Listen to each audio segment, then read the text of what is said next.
with my dear friend Graham Cooke. And I want to just tell you a little bit about how we met. He's already laughing. But I remember I was running a Bible school at the time, and I was going to do a graduation.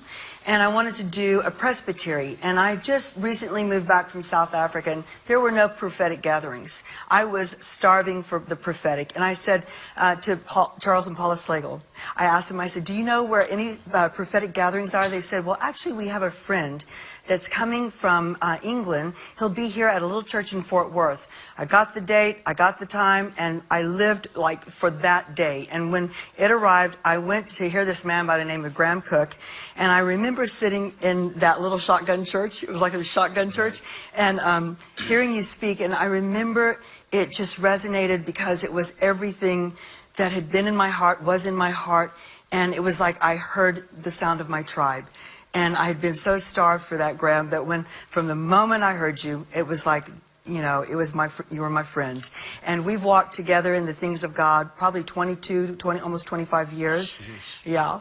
And had a lot of joyous times, and a lot of breakthrough times, and a lot of struggle times. But out of it all, God has really forged a sweet friendship. And I want to say this as a woman.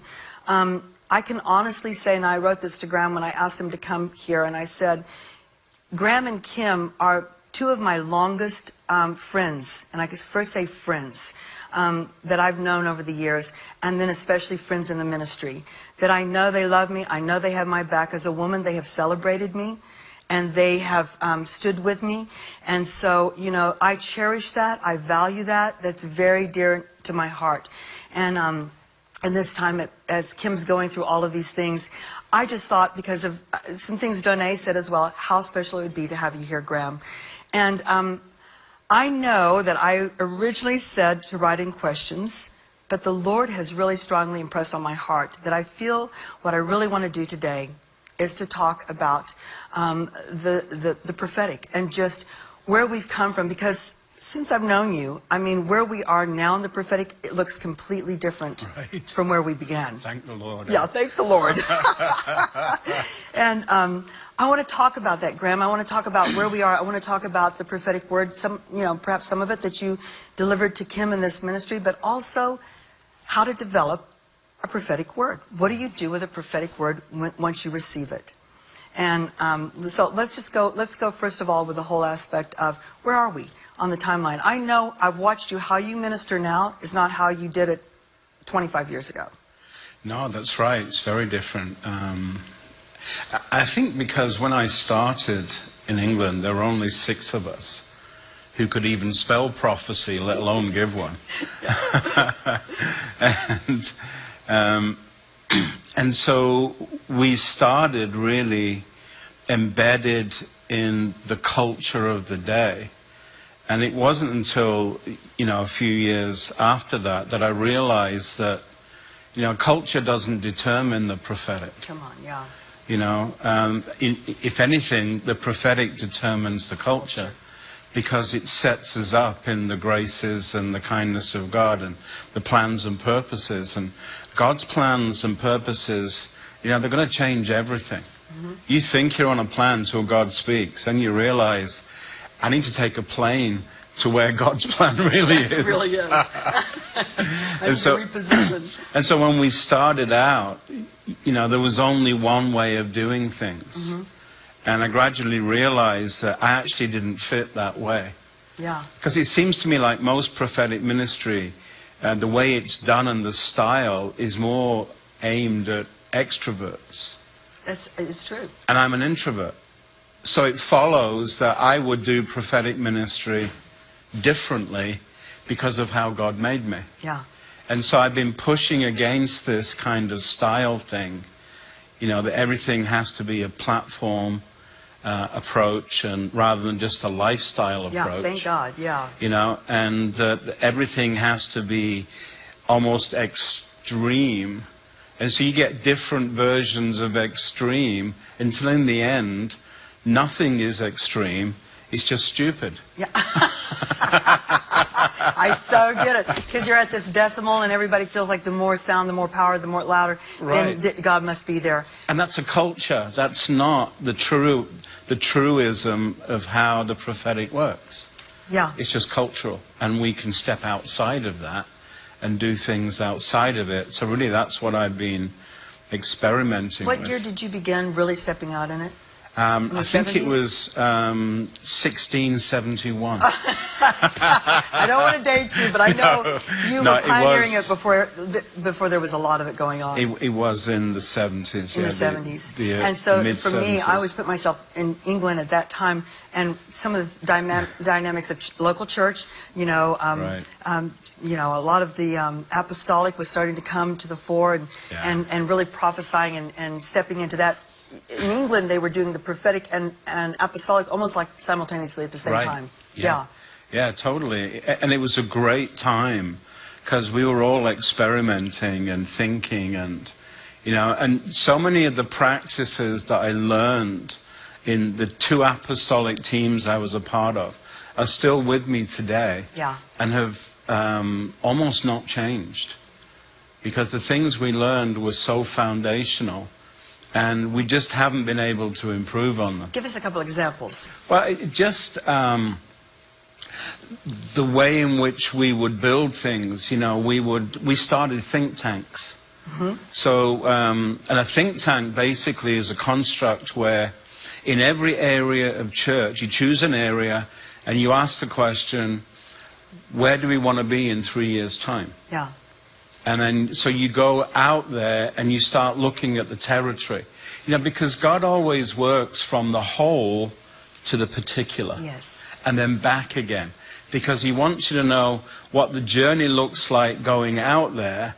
And then once you're out there, He then wants to trace you back to where you are right now. So you know what the journey is like. So you're really primed. And you see the pitfalls. You see what could happen. And it's a great way of learning. And then you just take a bunch of people with you on that journey. Yes. And it's almost like, church is going on this flat place here. Because the thing we learned was, vision is not just about the direction you're going in. It's about the height at which God wants you to travel. That's good. So we realized that vision, there are different levels in terms of where God is taking us. He's not just taking us in a direction, but He's actually taking us up higher. Yeah. So then what we'd do was we'd get a bunch of people to start thinking about, we'd have the church going on in direction, and we would start putting a bunch of other people to help us think from this level. Yes. And when we started to think on this level, what does that look like? We would start to get plans and purpose. Then we would bring another group of people up, and then we'd bring another group of people up. And so over the course of a year, 18 months, everybody in the church has had an opportunity to go up. Rather than trying to get everyone to go up at the same time, which people just aren't like that. They're not going to do it, There are always, we always used to say there are 3 people groups in church.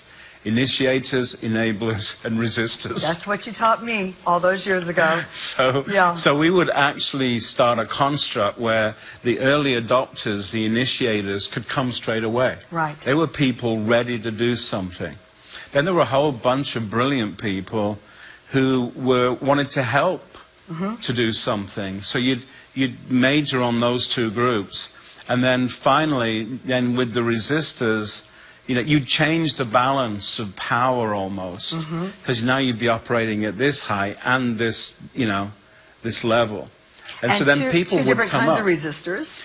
2 different kinds, right? Legitimate and illegitimate. Yeah. The illegitimate ones are people who, in England, we coined this phrase, they had felt lead poisoning. They felt led to come when things were happening. They felt led to leave when God started to get a bit personal. And then they were often nomads. Right.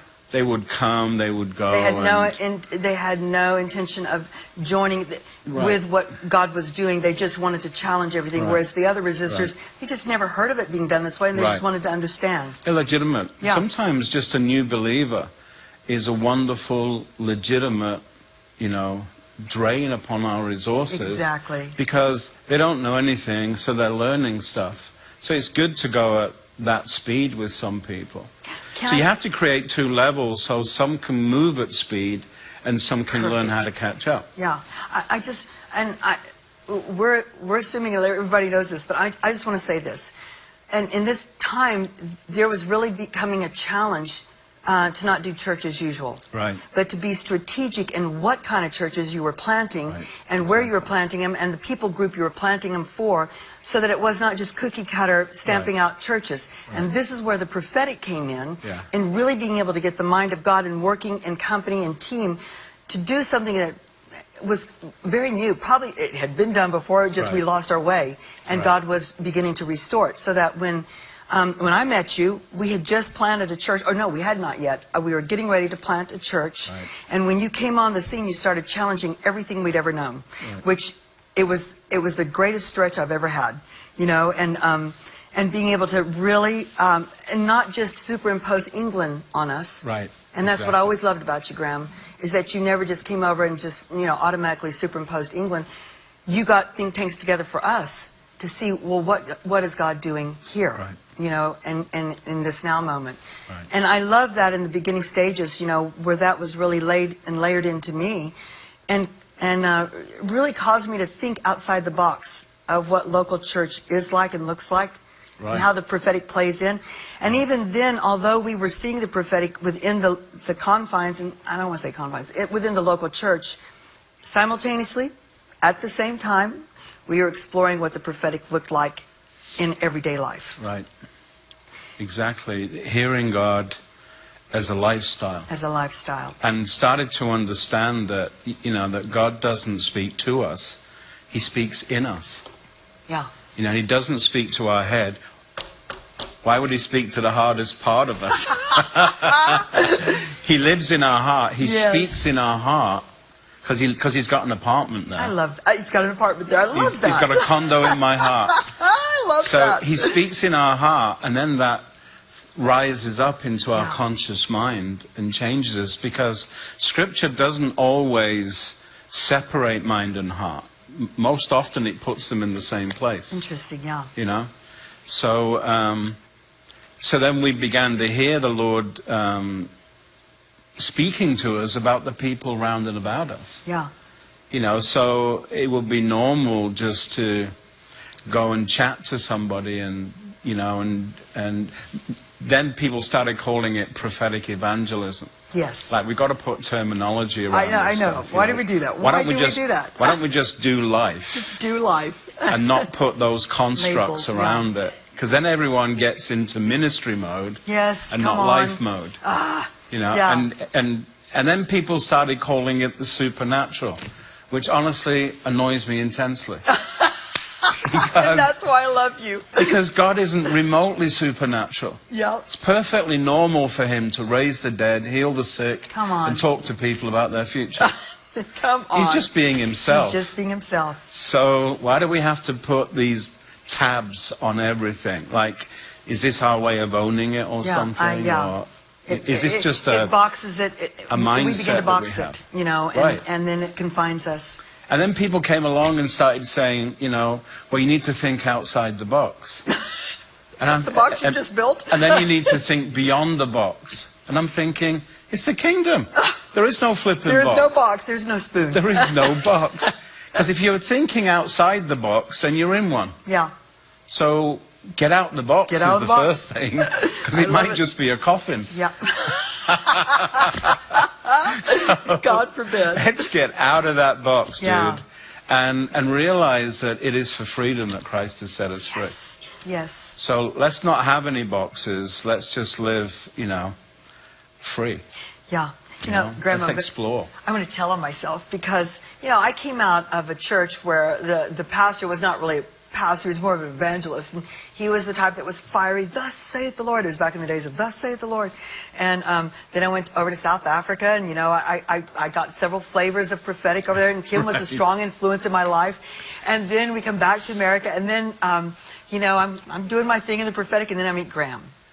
And I'll never forget, I watched you, man. In that first meeting, in those first few meetings, I'm a studier, and I was watching, and I'm watching you use a very normal voice. Right. And I'm intrigued. Yeah, I didn't spit on people. You didn't spit on people. I didn't push people over. You didn't rub them bald-headed. Right. I didn't adjust their wig or anything. But I'll never forget. I watched, and when you came to our church, and this was really when it really started impacting me. I knew everybody. We just planted a church. I knew so many of the people. I knew what they'd been through. I knew what their background was. I knew what their life was. And I watched you step up in front of them and go, God loves you. I'm like, that's obvious. And then you would say, you didn't walk away from me. You go, no, God really loves you. And I began to feel something. I sat up and I'm listening. Right. And you would stay there sometimes and say it 3 or 4 times. And I'd watch you do that with saying different things where you would get, your voice and fluctuations would be the voice of the Father. Mm-hmm. It would change to this. And I was like, that speaks to me. I watched it speak to the people. And I began to say, it's time to adjust, Dena. It's time to adjust. And I remember beginning to readjust my delivery. You know, and I'm still doing it to this day. I'm always working on my delivery. Right. You know, and so the objective affects the delivery. Exactly. You know, so if someone needs to be strengthened, yeah, you know, then the way in which you speak the word should promote strength. Exactly. You wouldn't kind of say, well, you know, I really feel like, you know, that, you know, I'm just really sensing and that, you know, that the Lord, you know, just wants you to be strong. It's like they're all going, dear Lord, he's a wimp. Yeah, I needed a word and you sent me a wimp. What's going on? I need a word, you sent me a wimp. In the same way, if someone needs peace, you know, you're not going to shout at them. Right. Be at peace. You know, it's like, it's weird. It's weird. Exactly. It's totally weird. Yeah. You adjust, the objective affects the delivery. Right. All the time. And you have to give as much thought to that, to the delivery, as you do to the development of the word, because we're all being made in the image of God. Yeah. That means we get to show up like he does. Yes. How about that as a concept? As he is, so are we. Yes. Right, exactly. Yeah. How about that? Yeah, so, and I also begin to recognize, you know, when God says, and to take your time with words. Right. And here we're talking about personal words. Right. But it plays out in so many other, you know, aspects of marketplace and just life, just doing life and just living and becoming the word. But you know, being able to take your time, and when you say something, many of you have prophetic words, and I want to encourage you, you know, invest in a couple of colored pens, get those words transcribed if you haven't already. It's a value that I learned, you know, and begin to implement to where you don't record. And now that we have, you know, modern technology, it's so easy to record every word. Right, but totally. It's your paper trail, it's your digital trail, whatever you want to call it. If you're aspiring to prophetic ministry and you have a prophetic gift, you need to start documenting the words you're giving and have a history of the words that have come to pass, but also the words that have been given to you. When you look at those and you see, when God says something once, he wants you to hear it. When he says it twice, he wants you to sit up and pay attention. When he says it 3 times, he's really wanting it to be imparted in. I began to pay attention to these things, and it really changed the way that I even delivered words. And part of the whole thing with the voice and fluctuations and everything, one of the best training grounds is praying in tongues. Right, I love praying in tongues. You and I both. I love praying in tongues. And the thing is giving your whole being over to him. Right. You know, spirit, soul, and body. And having the emotions, the voice and fluctuations, the hand gestures, that when you speak in tongues, you will, and this is what I always love, you discover what mood God's in. Right. I love doing it because I can hear the moods of God. Right. And it just brings you into a richer friendship with God. And then especially when you're delivering words, it really enhances it, I think, in training.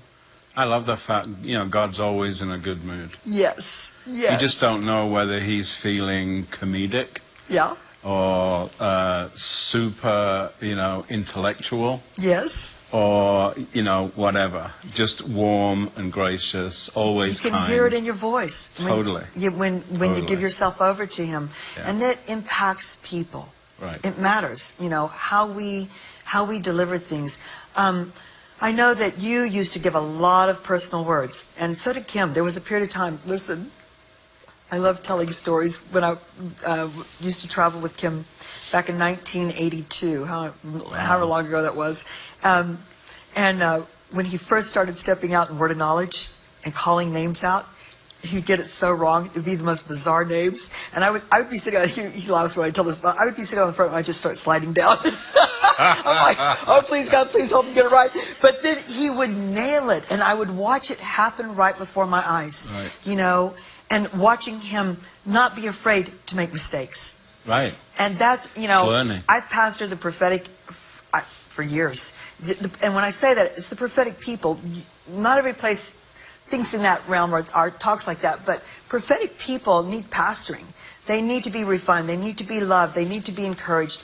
And being able to draw those things out and give them a safe place, a greenhouse effect, where you give people permission. It's okay in here to make mistakes. We can clean it up. We can clean it up. It's no big deal. So many people have been brutalized by churches where they might have missed it, and then they were just taken down and taken out, and they never stepped back into it.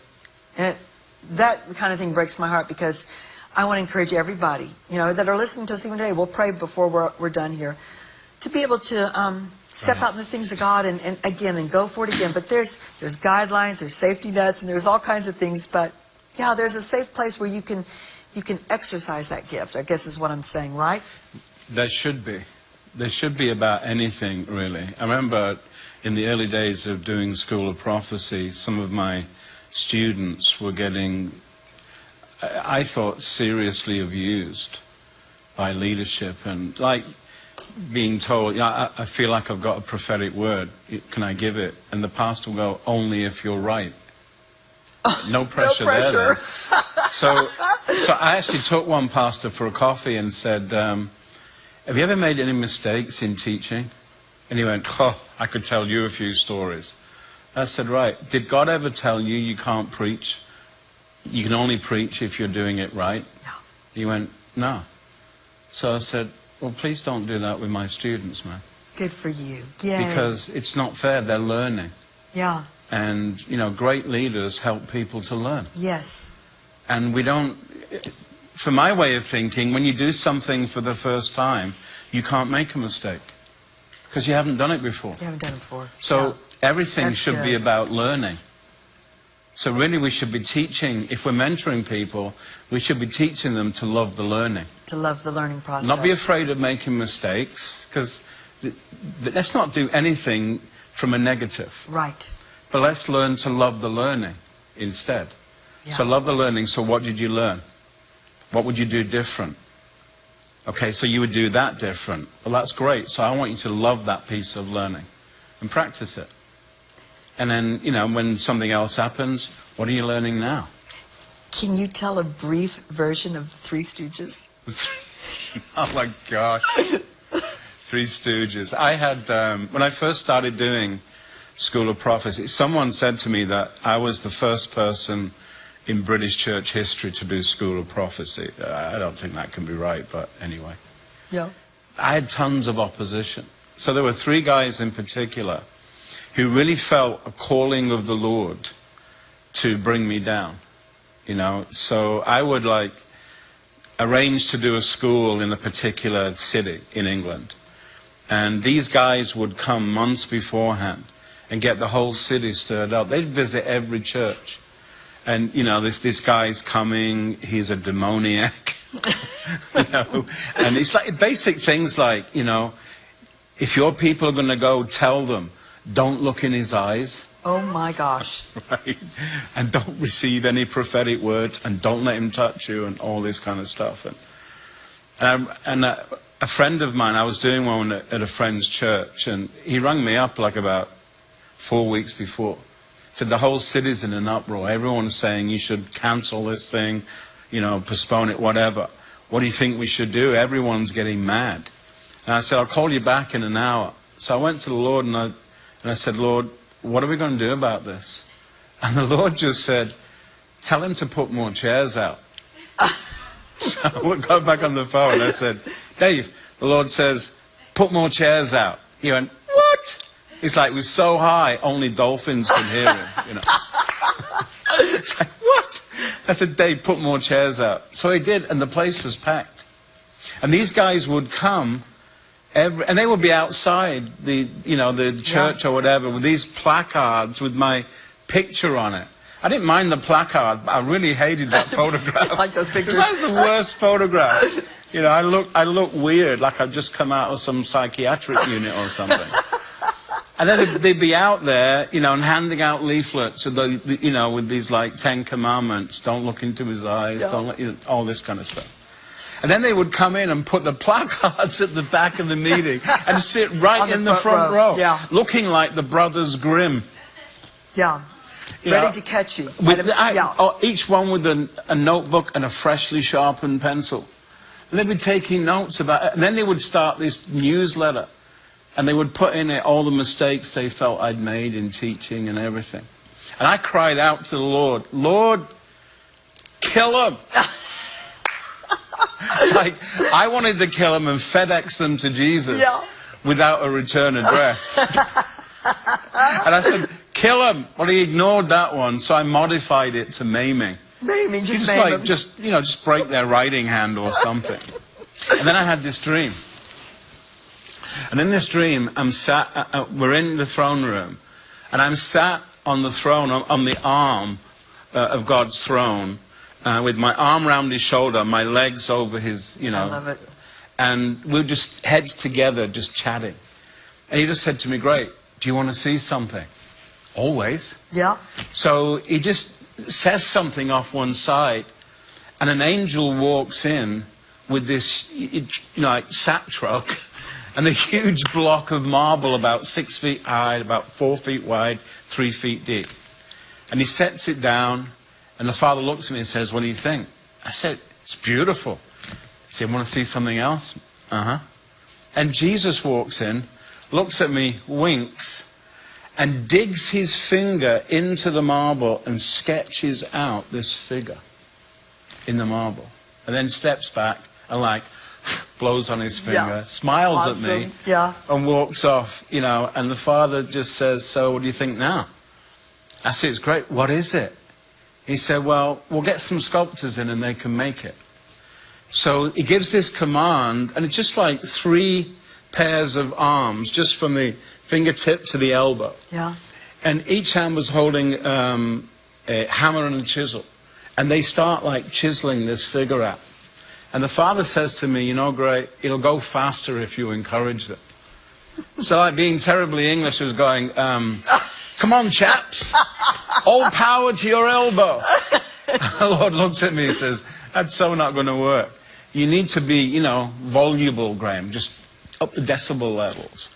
So I start shouting, bless you. Eventually, I'm standing on the top, on the arm of his chair, with my hand on his head. Yeah. For balance. I love it. Yeah. And I'm shouting, bless you, strength and power. I woke with a sore throat. Oh my gosh. And then it was finished. And I sink down to my original position. And I look at it and I say, and the Father said, what do you think? I said, I love it. So what is it? I said, Graham, that's you. But it's beautiful. Yeah. But do you want to thank the sculptures? I said, sure. And out from behind of it came these 3 guys. Yeah. The guys that have been plaguing me for 2 years. And they stand there, and I just went, ah! And I screamed so loud in this dream, I woke myself up. Woke yourself up. And it's like my wife is on the floor because I bounced her out of bed. And she's going, what? What? And I went, marble, statue, stooges. I know what it all means. Wow. And she goes, Graham, you're so weird. I went, yes, weird. Me. I know. Stooges. It's me. They're sculpting me. Yeah. And I got it. They were forming you. These guys were not my enemies. I mean, they certainly weren't my friends. But God was using them. Yeah. So it's like I couldn't wait for the next event to come around. I walked into my office a week later, and Carol, my PA, says, the Stooges have just booked in, like doom and gloom. I'm going, yes. And so now I'm praying for these guys. And so get to my next event, and they're sat in the front. So I walk in, and I walk up to them, and I said, "So boys, how you doing? Yep. So glad you're here. You guys are so faithful in coming. I really appreciate that."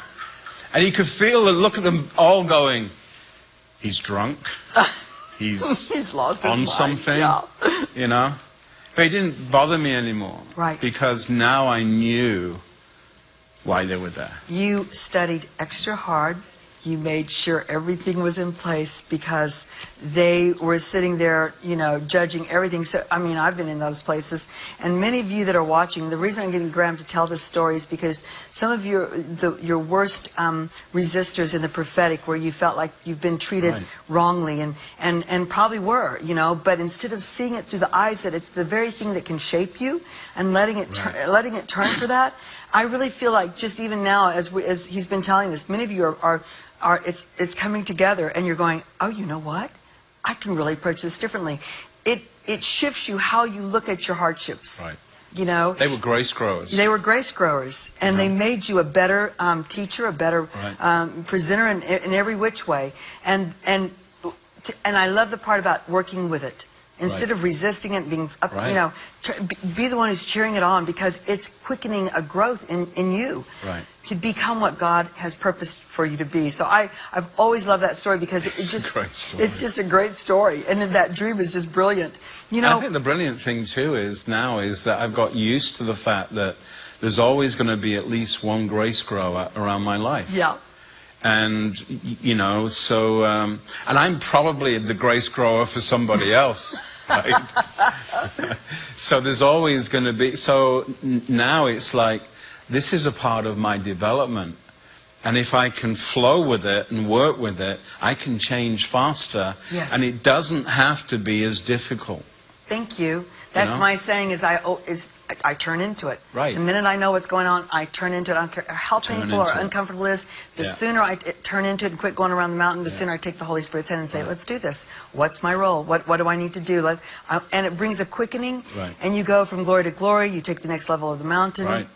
It's just, but you have to train yourself.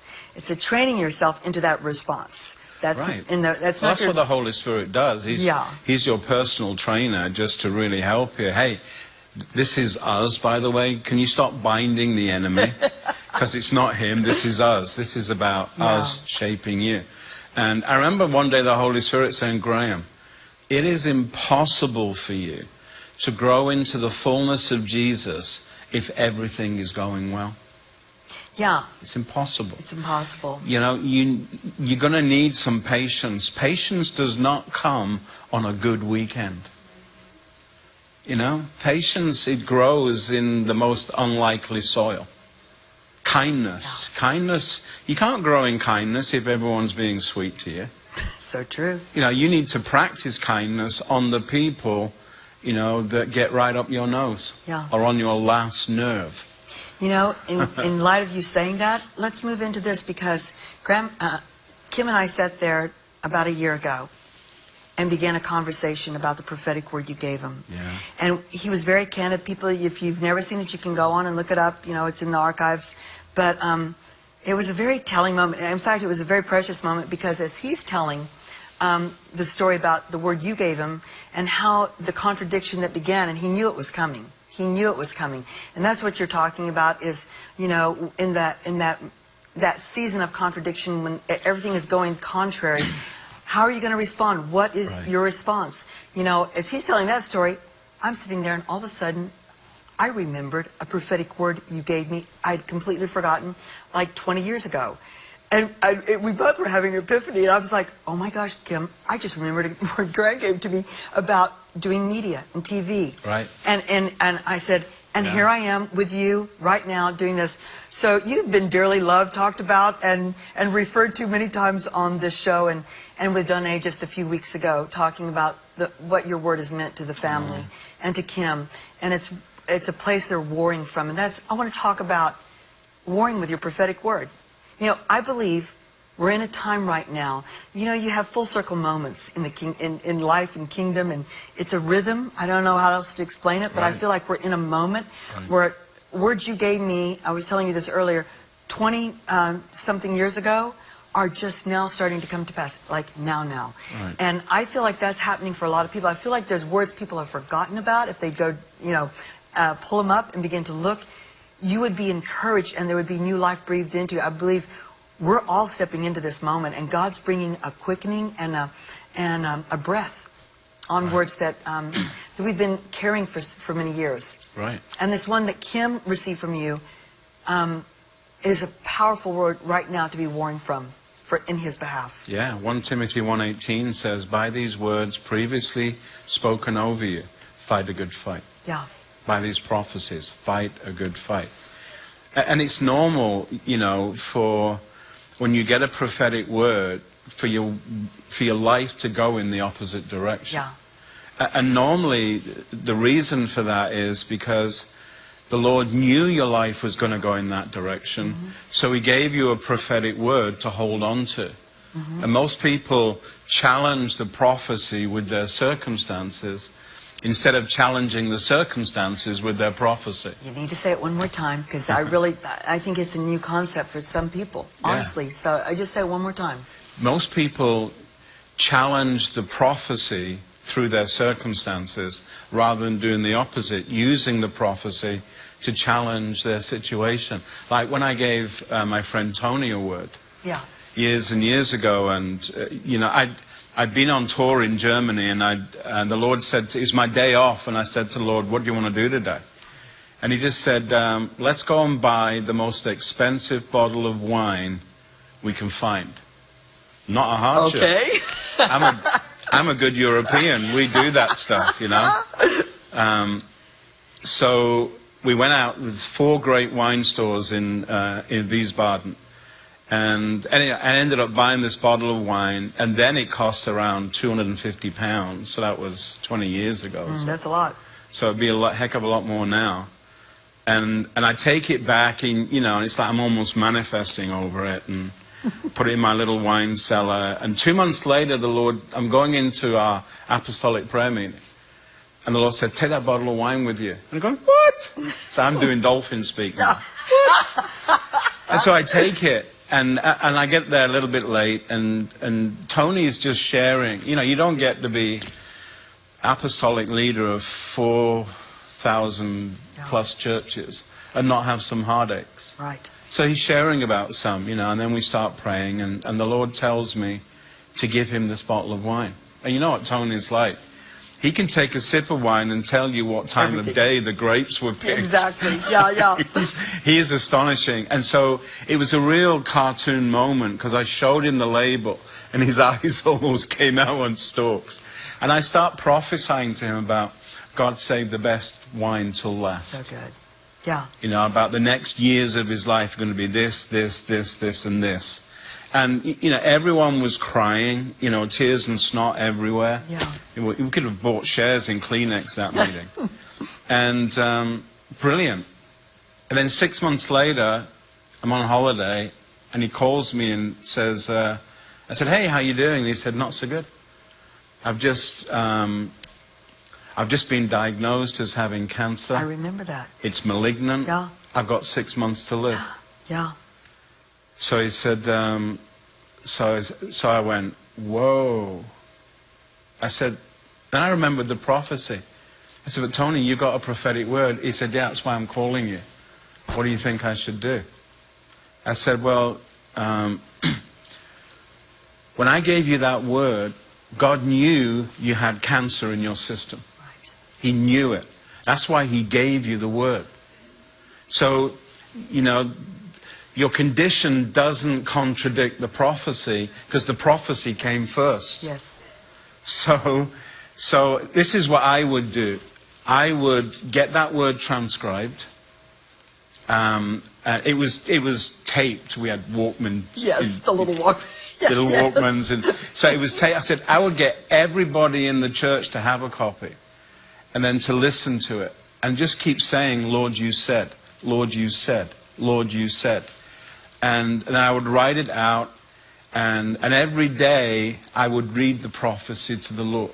And I'd even bring that bottle of wine out and, cuddle it and walk around while you're praying and show it to him. This is what you said. Best for last. Best for last.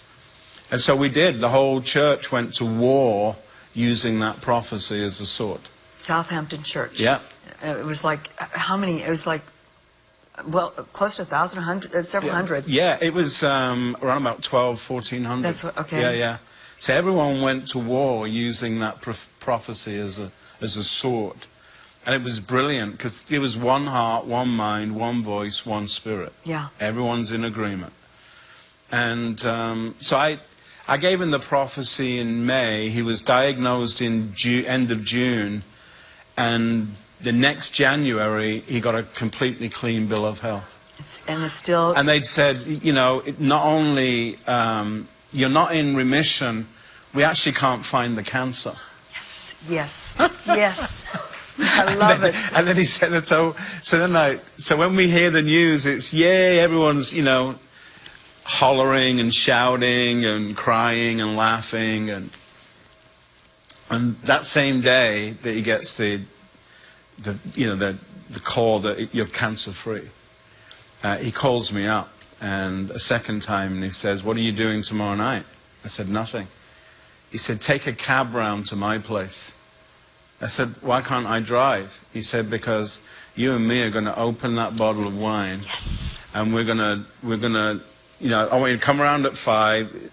We're just going to take our time sipping our way through this wine, and we're just going to tell stories about how brilliant God is. The goodness of God. So I took a cab round and I took a cab home. Yes.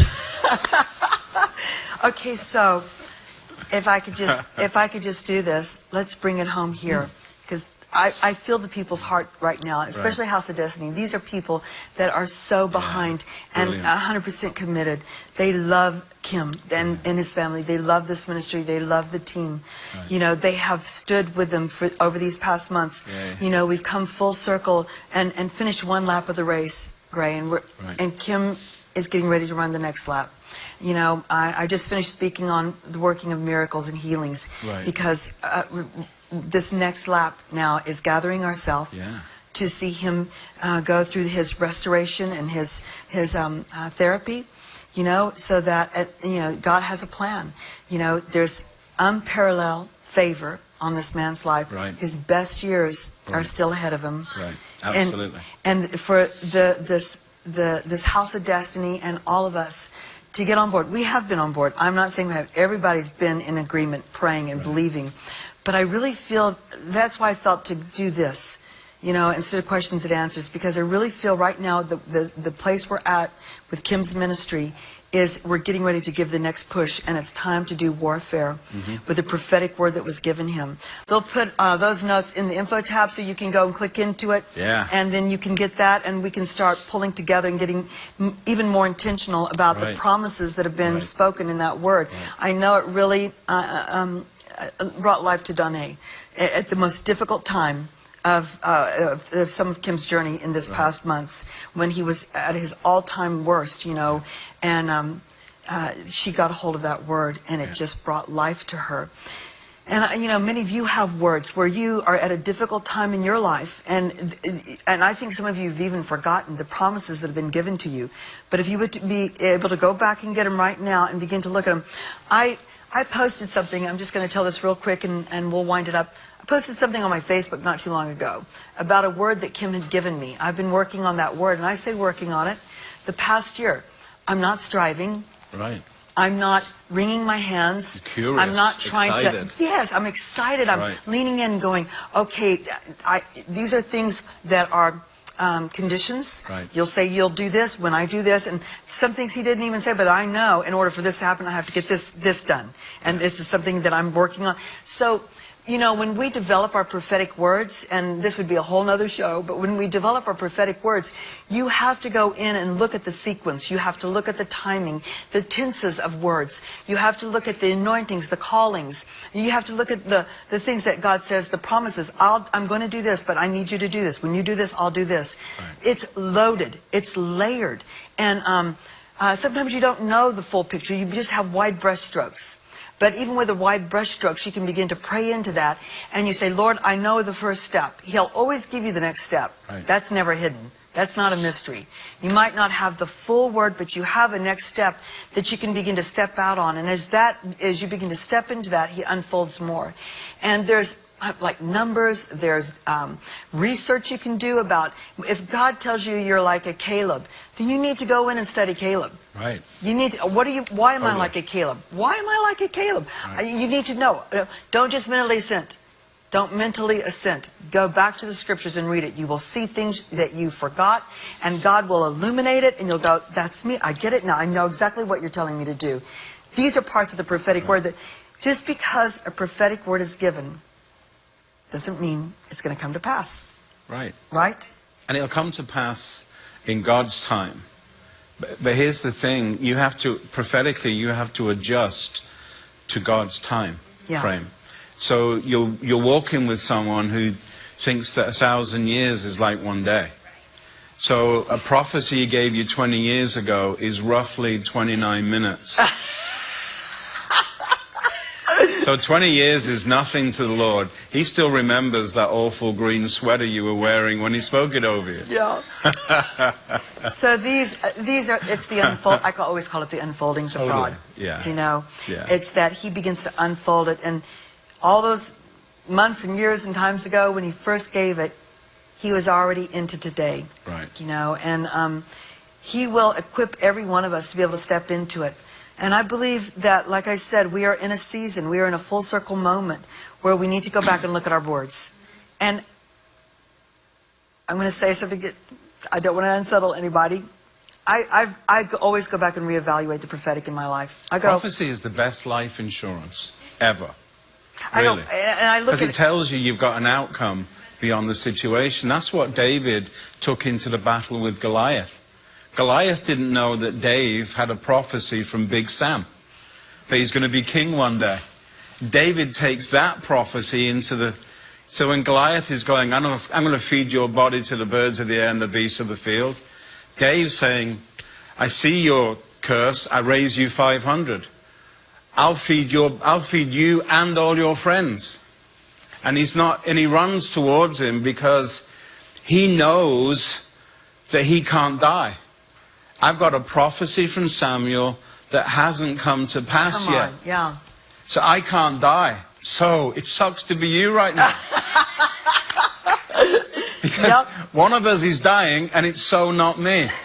Prophecy is the best life insurance ever.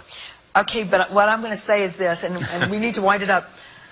I went back and reevaluated how we're doing prophetic. I'm always revisiting it. You know, are we in a new season? You know, how are you wanting to express it? And then secondly, which words are really from you? Right. Which words are really from you? You know, you get to a stage of life and you go, if I'm going to invest my life into this word, I want to make jolly well sure that this is a word from the Lord. And not somebody that loves me, they were wanting to give me an encouraging word and superimpose what they want for my life on me through a prophetic word. I know this unrattles some people, but I'm just saying it. It's true. Yeah. And God will confirm to your heart when it truly is a word of His. Some I've just set aside. I'm like, you know, they were well-meaning, love them dearly, but it's not relevant in my life. It was well wishes instead of, you know, a well delivered prophetic word. So I've scaled it down, and I'm working these words because I want to make my life count, and you want to invest. So I would encourage you, reevaluate the prophetic in your life, reevaluate where you are, how you're functioning, and how you're moving in it, and the words you actually have.